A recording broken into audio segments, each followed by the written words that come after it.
So again, I realise the Senate's referred it here. I do believe there is a significant constitutional issue.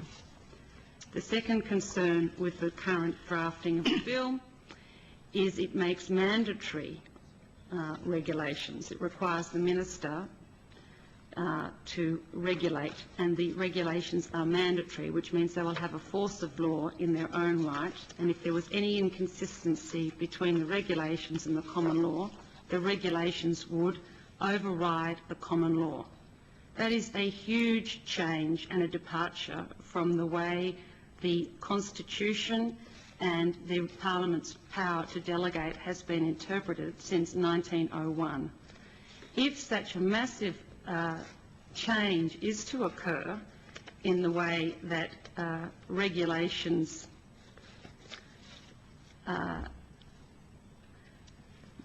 require a test, I would have thought, forgive me, I know I'm not the Senate, that it was something Parliament needed to consider and debate at length.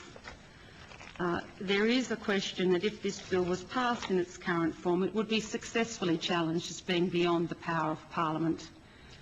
There is a considerable body of law, and I refer you to Professor Pearce's works on delegated legislation, that says that the regulator cannot mandatorily regulate, and the now Chief Justice French of the High Court, Chief Justice of the High Court, when he was on the Federal Court, makes a very compelling statement, which I've quoted and I won't read in my submissions. So there is an issue of whether or not this bill, as currently drafted, is even within the power of delegated legislation.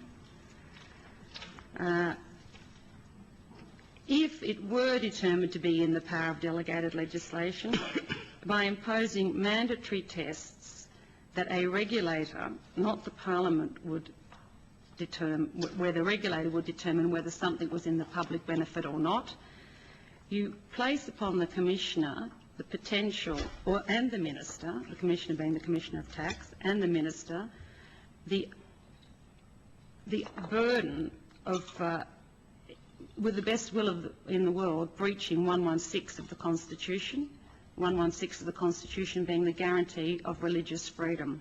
Because to determine what is and what isn't for the public benefit, particularly when the bill as currently drafted requires that determination to be weighted against undefined detriment or harm,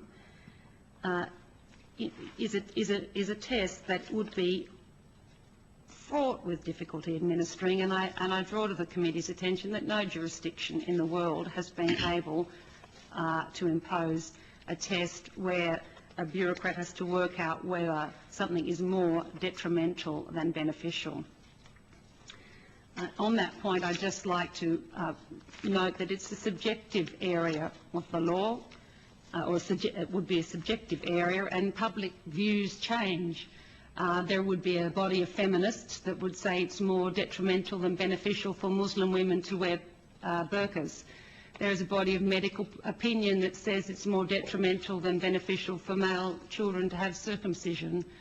There would be a body of opinion at the moment that says that the Catholic Church, given the current problems it's facing, has caused more detriment and harm with sexual abuse to their members. So, you know, mores and morals change. The proposed bureaucrats say, well, we're going to outlaw all of those because their detriment is perceived to be greater than their benefit.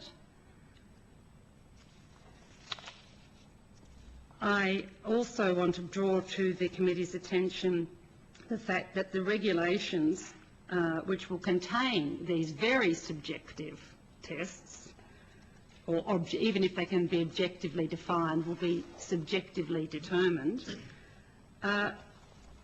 that they're regulations which are placed before the House, but they don't have the normal passage through both houses, and they don't have the similar benefit of parliamentary debate, because regulations are rejected in whole. They're not rejected regulation by regulation, as of course I'm sure everybody on the committee is aware. The bill also raises the R of retrospectivity, because Scientology is already being held to be a religion. It already has charitable status. This bill would not only walk across the existing exemptions of Scientology and other religious groups, it imposes, the intent is clearly retrospective, given that retrospective legislation is also abhorrent to the rule of law and good government. Again, if that is to happen, I would have thought both houses of Parliament would need to be actively engaged in a review of this bill. And finally, given that the EM in the second paragraph targets a group of people and states allegations that have not been before the appropriate state body, the bill probably offends the human rights documents on, I'll cite the full, it's the guidance for the review of legislation pertaining to religious or belief prepared by the Advisory Panel of Experts on Freedom of Religion and Belief for the Organisation of Democratic Institutions and Human Rights and the Organisation for Security and Cooperation in Europe, and adopted by the UN. You know, singling out a group in a government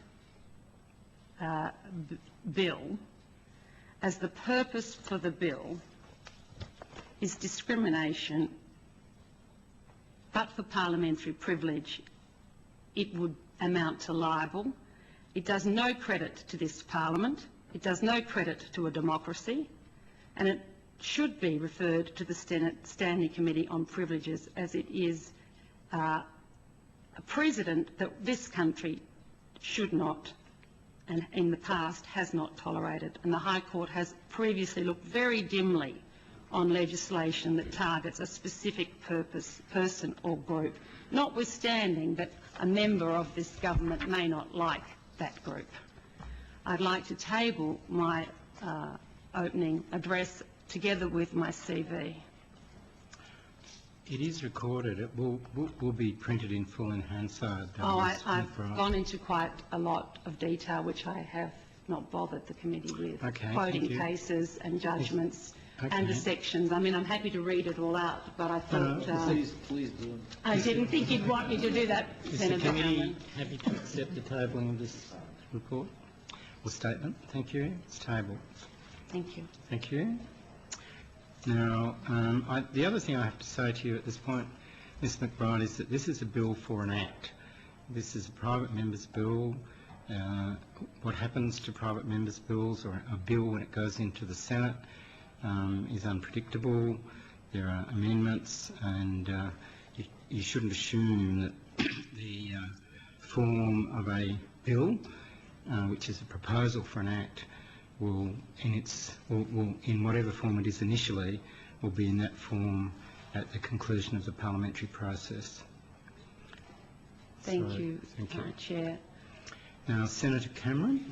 Yeah, thank you. Stewart, are any of the witnesses here today employees or office bearers or hold any other position in the Church of Scientology New Zealand Incorporated? Yes. Senator, Mr. Mike Ferriss. Okay. So first, I've got some questions for you then. In relation to the assertion that's been made that this bill would put at risk the future of organisations, why is it that in New Zealand, where similar tests are applied to your operation in New Zealand, that hasn't put at risk the Church of Scientology in New Zealand? The Charities Commission of New Zealand, established in 2006, granted us charitable status.